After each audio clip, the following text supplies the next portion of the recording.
In this tutorial, I'll show you how to find the tempo of a sample in FL Studio. Let's go step by step. First, make sure you have your track loaded into FL Studio. To get accurate results, it's important to have a general idea of your audio's beats per minute, or BPM. For example, I know my audio is around 120 BPM, but my project tempo is currently set to 140 BPM. To find the tempo of your sample, locate the audio file in the playlist. Look for the small wave icon in the top left corner of the audio clip. Right-click on it and a menu will appear. In this menu, go to the Sample section and click the Detect Tempo option. FL Studio will immediately give you a result.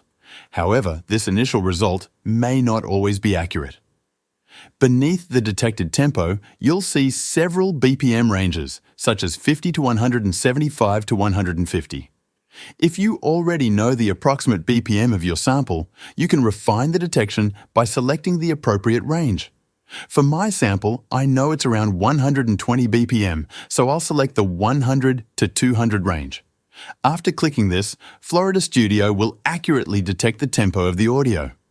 Once you're satisfied with the result, click OK, and your project tempo will automatically adjust to match the tempo of the sample. That's it. You've successfully found and synced the tempo of your sample in FL Studio. Thank you for watching. See you in the next video.